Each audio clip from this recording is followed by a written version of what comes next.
My name is Halima Stevenson. I embraced Islam 5.5 years ago. I was brought up in South London. I come from a just under middle class background. My mum has always worked with the government, i.e. being a nurse reception, and my dad is a painter decorator stroke builder. My family was never ever religious. We started going to church for Christmas and New Year's, but I think it was just to stop us from opening the presents so early in the morning. The school I was going was a Christian school, so even to get into that school I had to be baptised. So my mum forced me to go to Holy Communion, and I had to have the whole white dress and stuff, even though she didn't even believe in it in herself. But she thought that this was the best school, so it upped my chances of getting into the school. So I was forced to do that, and when I went there, there was obviously no Muslims there. Very few black people were there. You know, I think that they've got a lot more black people there now, but definitely not any Muslims. My mum was a hard-working mother. We didn't live with my dad, and my mum normally held down at least 2 or 3 jobs. My mum was kind of like the father as well, because she is a bouncer. So one of her jobs was a bouncer. So any problems I had at school, I could always call on her to come and help me out of it. I have a brother and I have a sister. That's from my mother, and we all lived in a house together and had normal arguments like everyday children do. My brother and myself, we went through our rocky stages, and my brother ended up going to jail. And myself and my mum, one day we went to jail and we saw him, and we're looking for him in this big room, and we see him right at the end, and he had, at the time, I didn't know what it was called, but he had like a kufi on. So we've gone up to him and I've just started laughing my head off, and I'm like, what are you doing? You're behaving like a freak. What's wrong with you? You look like an idiot. And he took it really offensive, and he said, oh, if you're going to take the mick out of my religion, then I'm going to get the governor to come and take me back to my cell. And I couldn't believe it, because I thought, you'd rather go back to your cell than sit out here and have a Snicker bar and chill with me. And he was really serious, so I thought, okay, I'm just going to ask him, you know, what's going on. So he said that he'd embraced Islam, and I was just like, well, why? And he said to me, you know, he's been reading a lot, and he's been speaking to an imam that comes to the mosque, and he said that he believes this is the way. And he started telling me about, you know, all these little things that had happened, how he was trying to pray the morning prayer, which is Fajr, and he didn't have an alarm clock, and how a little bird would come and sit outside his ledge and would tweet, tweet, tweet, tweet, tweet, tweet, and it would tweet so loud that it would wake him up and he would pray. So I wasn't interested. I was just like, oh, whatever, that's just a coincidence. Oh, stop it, you're being silly. But he kept going on, and he said, oh, you know, I really want you to, you know, research it and stuff like that. So we went away, and I said to my mum, oh, that's just a phase. He'll be back to normal tomorrow. And in my heart, I actually felt like, you know, my brother's changing, even though he was changing for the better, because he was much more polite and he was much more nicer. But I still felt like he's changing, and I don't know, you know, what's happening. He's not the same person anymore. Anyway, I went back and I visited him again, and he said to me, oh, okay, I've been trying on 2 different occasions to get this tape out to you, and I finally got it out to you. He said, every time I've tried to bring it out to you, I kept getting caught by the governors. So I didn't even ask him how he managed to get this tape out. So he gave it to me under the table, and I took this tape, and he was like, just make sure you listen to it, make sure you listen to it. So I was like, okay, whatever. So one day, when I was driving downtown, and I was listening to Choice FM, and it was boring, I was stuck in traffic, and I looked down and I saw the tape, and I said, oh, you know what? He went to so much trouble to get this tape out to me, let me at least give him the courtesy of just listening to it. So I chucked it in the cassette player. I started listening to it, but it wasn't really going in my head, it was going through one ear and out the other. Anyway, what had happened is the cassette player, it got stuck in my cassette player. The tape got stuck in my cassette player. And I started listening, I tried to eject it, it wouldn't come out. I even tried to turn the volume down and the volume got stuck. So I had no choice but to listen to this tape, and it kept flipping over, A, B, A, B. And I started to listen to it but feel it. And the tape was called Purpose of Life by Khalid Yasin. Now I'm aware of it. Before I never knew who he was or anything like that. And he was like talking about life and certain things I was going through, and he was saying like, don't be scared, and you know you believe, and he was like explaining it. And that's when I started to take interest, and I thought, okay. So then after that I started to, come across different people, and I had a friend, and he took me to Regent's Park Mosque, and he said to me, okay, go to the bookshop. So he told the bookshop man, okay, this girl, she's going to take her shahada. So he said, right, I'm going to go and pray, you just stay here. So the bookshop man, he got me a sister that wasn't praying at the time, and the sister was outside talking to me. So I had a few questions, I can't even remember what they are now, but I had a few questions, and I said to her, can you explain a bit more about the religion? And she explained it, and there was one thing I asked her, which I can't remember, but she didn't know the answer, and she went to the bookshop man and she asked him, and then she came back and she told it to me and she explained it to me. And I thought that that was really nice, that even though she didn't know the answer, she took effort to go and find out the answer for me, where previous to that, in Christianity I had asked a question, and they were just like, well, it's like that because it is, and it was just cut dead. I wasn't explained anything, and I think that made a huge difference, that she'd actually gone out of her way to answer my question. So she'd come back, and my friend had come out of the mosque, and he said, are you Muslim now, are you Muslim? And I was just like, well, no, I'm not, I'm still taking my time. And then one day, I think a few weeks after that, or maybe a month, I like travelling, so I was on my way to Ghana, and it was about 3 hours before I was going to board, and I kept thinking to myself, oh my gosh, if I get on this plane and I die, or it crashes or something, I'm going to die an unbeliever. And in my head I'm thinking to myself, but I actually believe, but I haven't taken my shahada. And I was just, well, what's stopping me, what's stopping me? So I got so scared that, I called someone. I was just like, I'm ready, like I need to take my shahada now, because if I get on that plane that crashes, and I do believe. So 3 hours before I was about to get on my plane, I called my friend, the one that had taken me to the mosque, and I said, okay, I'm ready, I want to do it now, quick. So he was just like, okay, hold on, let me just go and get somebody to help you take your shahada. So he called somebody else, and I had like 2 phones on loudspeak, and the brother explained to me what I was saying, that I believe in one God, and that the Prophet ﷺ is the last messenger. And I was like, yes, I agree. And then I said, la ilaha illallah, and then he said, oh, welcome to the deen, mashallah. So about 3 hours before I boarded my plane to Ghana, I took my shahada, and the rest is history.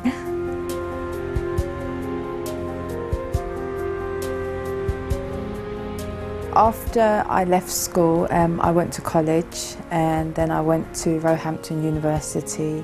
I studied counselling. It was a year-on, year-off course, so I did it mainly from home.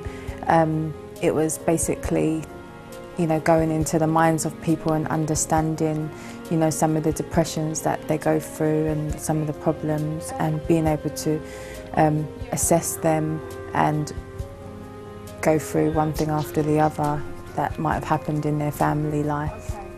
I started doing the counselling course because I always wanted to help people, and I always wanted to see if I could solve their problems for a very young age. And it was also a stepping stone to get into the child system within like the local government. So I wanted to be like a social worker as well, and that was one of the steps that you needed to have under your belt to get into social worker.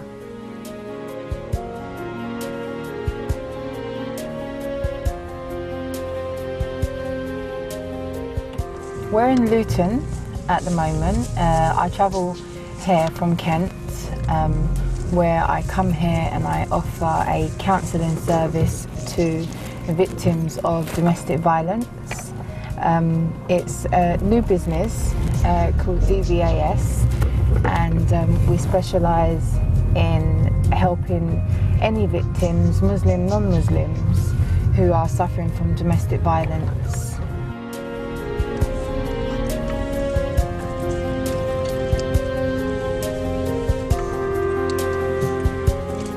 I got into this job because I myself was a victim of domestic violence, and I thought, you know, coming into this work and being a victim myself, okay, you want to speak to other victims that can tell you a good story about how they came out of it, and you know how it hasn't ruined their lives, and there is life after the first punch, should I say.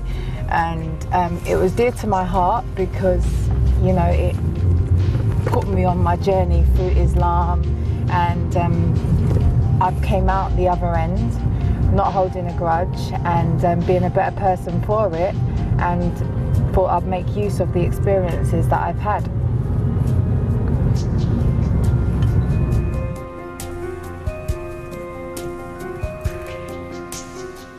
We've chose Luton because my colleague had quite a lot of contacts down here, and so this is where he was kind of from, so he decided to start the office here. The actual DVAS is covered all over London, so we are spreading out to London, Kent and further afield, okay, but this is where the main office is, but we do cover every other vicinity.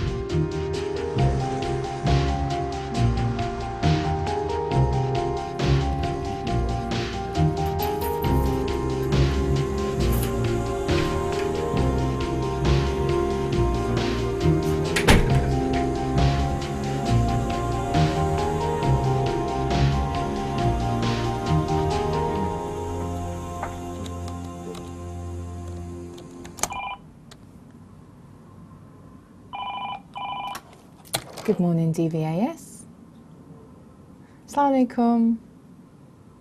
Yes, we're still on for our appointment today. Okay, well, if you come down to reception, I'll come down and see you. Okay, all right, I'll see you then. Assalamu alaikum. I started working with DVAS around a year ago.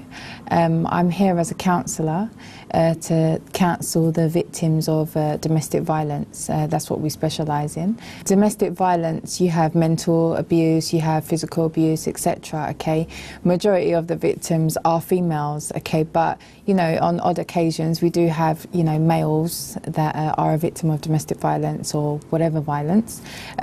They come in, we offer a injunction service, we offer advice, we offer support, we offer further assistance, housing situations, we offer legal advice, etc. We have quite a lot of contacts that we can refer them to, etc. I think it's a problem that's worldwide, that's from Christians, Jews, Muslims, all sorts. I think that it's a problem that's happening everywhere, you know, all over the country, all different colours and all different religions. So I just think that, you know, maybe there's just a lot of women that are staying silent in this problem, and I think that, you know, we need to offer a service, you know, that enables them to come to us to seek help where they feel comfortable and at ease. And as I said, this service is available to non-Muslims and to Muslims, mashallah. We have a lot of phone calls throughout the whole day. You know, it's 24 hours. We have a free telephone number, and, you know, victims can call any time of day. You know, there's so much information on the website. This is just like a service that we're trying to get out there to people to let them know that we are here and we are able to help them. Since my conversion to Islam, you know, some things have changed, but at the same time I'm still the person I was. So I'm still a charity person. I still like helping people, and I just want to make a difference. So if somebody else can benefit from something tragic or something bad that's happened in my own life, then I want to talk about it so that they can address me, they can connect with me so that I can help them make different decisions.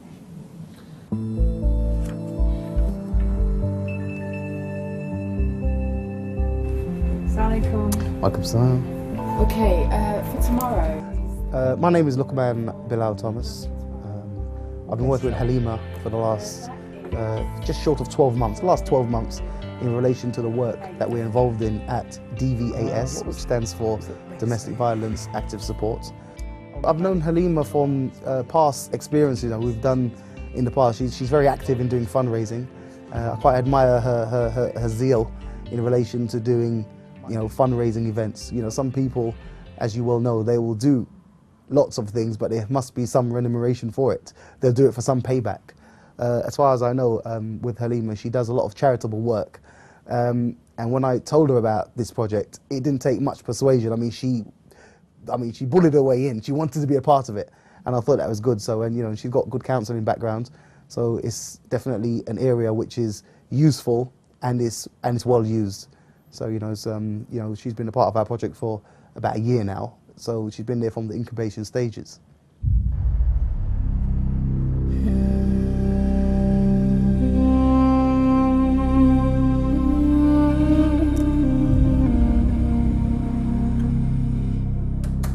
The main reason and thing that drew me to Islam was the fact that I never believed that Jesus was the Son of God.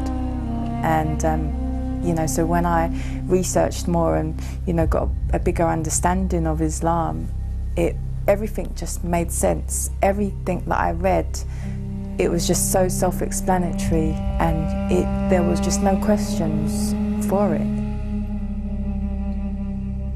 I didn't have anything that was kind of like holding me back. I do think that I did struggle a bit with the hijab, and I didn't actually understand that, and I vowed from the beginning that I will never wear that thing on my head, and look at me now, so I never used to drink anyway. I used to go out, but I was always the driver, so it didn't I didn't have to change that much, apart from, learning how to pray and learning all of the other aspects of Islam, so I was kind of fortunate.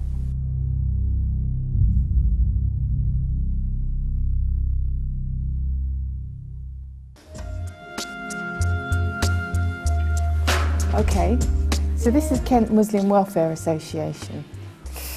We come here every so often, and we discuss some of the workshops that we're going to be doing with the local schools. When I come to the mosque and I meet the other sisters, we discuss different kinds of topics and how we're going to present it to the children in a fun way.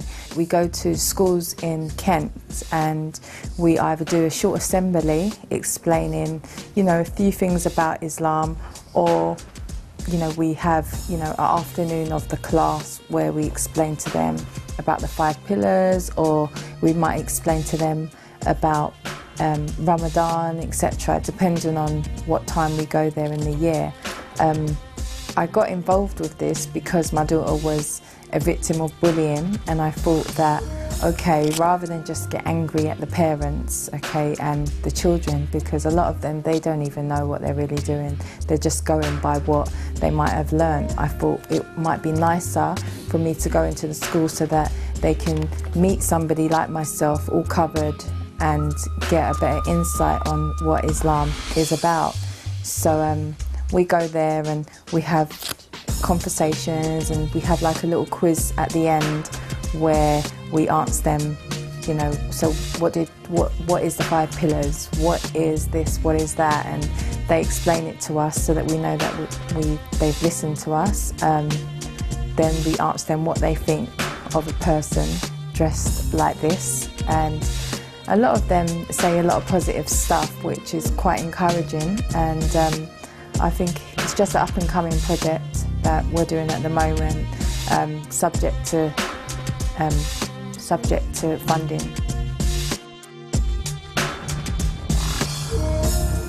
When I told my mum that I was Muslim, she wasn't really surprised, so she was very supportive, and you know, she would come to the market with me and help me buy hijabs and tell me what colours suited me, and you know, tell me, don't wear black all the time, you don't have to always wear black, wear a different colour. But black was just easier for me. So, you know, she was cool, and you know, I think she even saw the benefits as well, because when we would go and wash my car together, she would see how, you know, the Muslims would flock around you and how nice they were.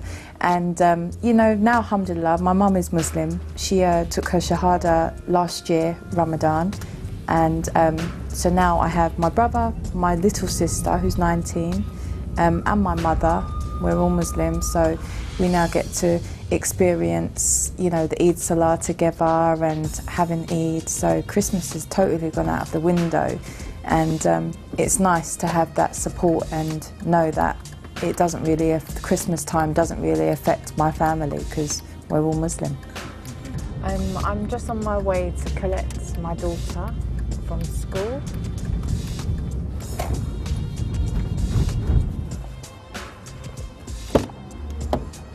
Wait, oh yeah, go on.